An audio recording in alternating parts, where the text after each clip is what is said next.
নমস্কাৰ। আজি আমি গীতাৰ দ্বিতীয় অধ্যায় অৰ্থাৎ গীতাৰ সাৰমৰ্মলৈ আগবাঢ়িম। মানসিক সবলীকৰণ কি? আত্মা, জন্ম, মৃত্যু, পুনৰ্জন্ম। শুদ্ধ সিদ্ধান্ত আমি জীৱনত কেনেকৈ ল'ব পাৰোঁ? খং আমি কিয় কৰোঁ? খঙৰ আটাইতকৈ ডাঙৰ কাৰকটো কি? কেনেকৈ আমি জীৱনত সকলো সময়তে সুখী হৈ থাকিব পাৰোঁ? পৰিশ্ৰম কিয় কৰিব লাগে আৰু কেনেকৈ কৰিব লাগে? এই আটাইবোৰ প্ৰশ্নৰ উত্তৰ পাম আজিৰ এই দ্বিতীয় অধ্যায়ত। তেন্তে আহক আজি আমি এই ভিডিঅ'টো আৰম্ভ কৰোঁ। যেতিয়া অৰ্জুন মোহত আবদ্ধ হৈ যুদ্ধ নকৰাৰ সিদ্ধান্ত ল'লে, তেতিয়া ভগৱান শ্ৰীকৃষ্ণই ক'লে, হে অৰ্জুন, তোমাৰ কি হ'ল? এজন মহান যোদ্ধাৰ মুখত এইবোৰ শোভা নাপায়। মনৰ দুৰ্বলতাক পৰিহাৰ কৰি যুদ্ধৰ বাবে সাজু হোৱা। কিন্তু সখী, কেনেকৈ? নিজৰ গুৰু দ্ৰোণাচাৰ্য, কৃপাচাৰ্য, পিতামহ ভীষ্ম, তেওঁলোকক মই কেনেকৈ মাৰিব পাৰোঁ? এই সকলোটো মোৰ ভগৱান তুল্য। যুদ্ধ কৰাতকৈ মই সকলো হেৰাই পেলোৱাই ভাল। কাৰণ আপোন মানুহক হেৰাই কোন বিজয়ী হ'ব পাৰে? কোনে এই সংসাৰত সুখত থাকিব পাৰে? কি উচিত কি অনুচিত একো ধৰিব পৰা নাই। বান্ধৱ, মোক সহায় কৰা, মোক দিগদৰ্শন কৰা। ইয়াৰ পৰা আৰম্ভ হয় ভাগৱত গীতাৰ জ্ঞান, যি আপুনিও নিজকে অৰ্জুন হিচাপে লৈ শুনিব আৰু বুজিব লাগে। তেতিয়া ভগৱান শ্ৰীকৃষ্ণই ক'লে, অৰ্জুন, তোমাৰ দৰে এজন মহান যোদ্ধাই বেলেগৰ মৃত্যুক লৈ ভয় খাব নালাগে। আৰু তুমি মাৰিলা বুলিয়েই জানো এওঁলোকৰ মৃত্যু হ'ব? তুমি নামাৰিলেও এওঁলোক মৰিব। এই সকলোবোৰ লোকৰ আৰু আনকি তোমাৰো পূৰ্বজন্মও আছে, পৰজন্মও আছে। যি ভাবি আজি তুমি দুখী হৈছা, সেয়া তোমাৰ আধৰুৱা জ্ঞান। মৃত্যুৰ পাপ নালাগে। তুমি তেওঁলোকক মাৰা নাই, তোমাৰ জৰিয়তে মইহে মাৰিছোঁ। তুমি এওঁলোকৰ মৃত্যুৰ কাৰক মাথো। মৃত্যুৰ পাছত মোৰেই কাষত আহিব। কাৰণ এওঁলোক প্ৰকৃততে আত্মা, শৰীৰটো মাথো এটি ফুখনহে। আমাৰ শৰীৰটো আচলতে গাড়ীখনৰ দৰে, আৰু তাৰ ড্ৰাইভাৰজন হ'ল আত্মা। আত্মাৰূপী ড্ৰাইভাৰ থাকিলেহে শৰীৰ চলিব। আত্মা কোনো প্ৰকাৰে নষ্ট নহয়। আত্মাই শৰীৰটো এৰি থৈ যায়, যেনেকৈ আমি নতুন কাপোৰ পিন্ধিবৰ বাবে পুৰণা কাপোৰবোৰ খুলি দিওঁ। হে অৰ্জুন, জন্মদাতা আৰু বিনাশকৰ্তা ময়েই। তুমি কোৱাচোন, তুমি জানো মৃত্যু হোৱা মানুহ এজনক জীয়াই তুলিব পাৰা? যদি মৃত্যু হোৱা মানুহজনক জীৱন দিব নোৱাৰা, তেন্তে জীৱিতজনকো মাৰিব নোৱাৰা। কিয়নো জীৱন দিয়াজনো ময়েই আৰু মাৰাজনো ময়েই। এওঁলোকৰ মৃত্যু তোমাৰ হাততে লিখা আছে। আৰু অৰ্জুন, তুমি ভাবি চোৱাচোন, যদি আত্মাৰ মৃত্যু হয়, তেন্তে ভাবি লোৱা, যেনেকৈ আত্মাই জন্ম লৈ থাকে, তেনেকৈ মৃত্যুৰ পাছত প্ৰকৃতি চক্ৰ অনুসৰি পুনৰাই জন্ম ল'ব লাগিব। এই সূত্ৰেও আত্মা অমৰ। যেতিয়া প্ৰকৃতি এনেকৈ চলে, তেন্তে তুমি ইয়াৰ বাবে জগৰীয়া কেনেকৈ হ'লা? যি ক্ষত্ৰিয়ই জীৱনত যুদ্ধ কৰাৰ সুযোগ পায়, তেওঁ অকল ভাগ্যশালীয়েই নহয়, তেওঁৰ ধৰ্ম আৰু কৰ্মই হ'ল যুদ্ধ কৰা। আৰু যদি তুমি এই যুদ্ধ নকৰা, ইয়াৰ অৰ্থ এয়াই হ'ব, তুমি নিজৰ ধৰ্ম আৰু কৰ্ম ভালদৰে পালন কৰা নাই। তেতিয়া তোমাৰ নামৰ লগত কলংক লাগিব। তোমাৰ দৰে এজন মহান যোদ্ধাৰ বাবে কলংক মৃত্যুতকৈও ডাঙৰ। তোমাক সন্মান দিয়া মানুহবোৰেই তোমাৰ বদনাম কৰিব, তোমাৰ বীৰত্বৰ ওপৰত প্ৰশ্ন তুলিব।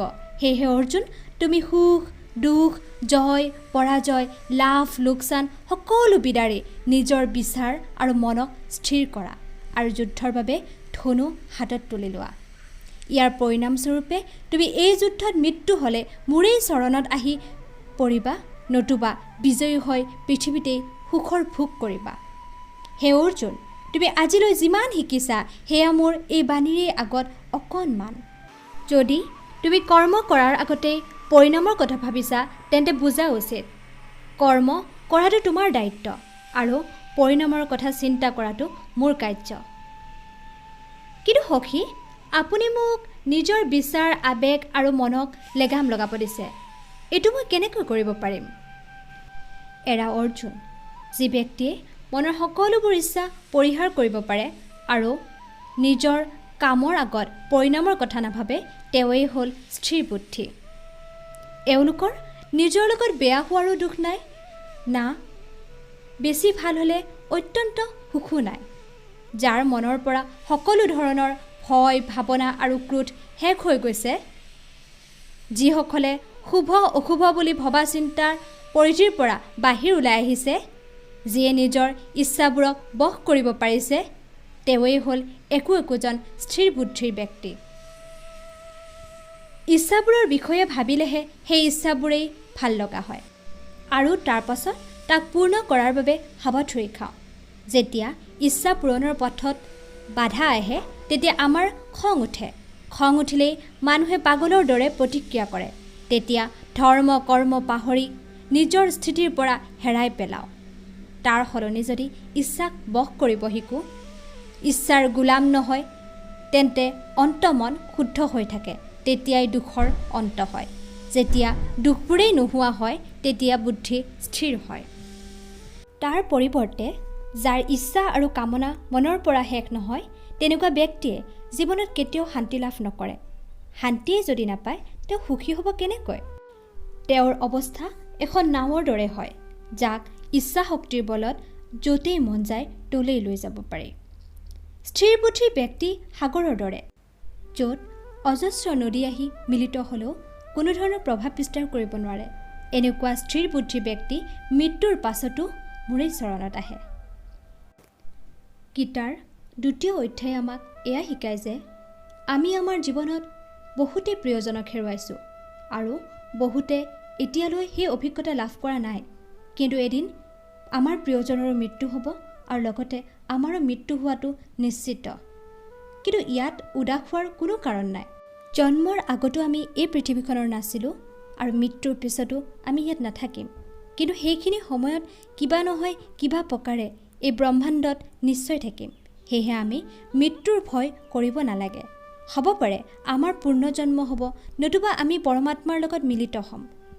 শেষত যেতিয়া একে স্থানতে আমি সকলোবোৰ মিলিত হ'ব লাগিব, তেন্তে কিহৰ বেদনা? এয়াই প্ৰকৃতিৰ নিয়ম। আমি শৰীৰ নহয়, একোটি আত্মাহে, ভগৱানৰ অংশ। যদি ভগৱানেই আমাৰ সৃষ্টিকৰ্তা, তেন্তে আমি তেওঁৰ লগত মিলিত হোৱাৰ যত্ন কৰিব লাগে। এই পৃথিৱী ঈশ্বৰৰ মায়াজাল। অৰ্জুনে সিদ্ধান্ত ল'ব পৰা নাছিল, কিয়নো এফালে তেওঁৰ মোহ আছিল, আনফালে তেখেতৰ কৰ্তব্য আৰু ধৰ্ম।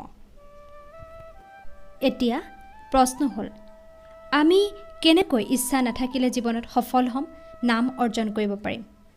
উত্তৰটো হ'ল, আমি আমাৰ কৰ্তব্যবোৰ চিনি পাব লাগিব। তাৰ পৰা ফলৰ আশা কৰা বাদ দি কামটো এনেকৈ কৰিব লাগিব যেন সেই কামটো আমি নহয়, ভগৱানে কৰিছে। তেতিয়া আমাৰ সাহসো নাভাঙে। তেতিয়াহে আমি একোজন সফল অৰ্জন হ'ব পাৰিম। যদি আপোনালোকৰ এই ভিডিঅ'টো ভাল লাগিছে তেনেহ'লে লাইক কৰিব, শ্বেয়াৰ কৰিব আৰু চেনেলটো ছাবস্ক্ৰাইব কৰি মোক প্ৰেৰণা দি যাবলৈ নাপাহৰিব। ধন্যবাদ।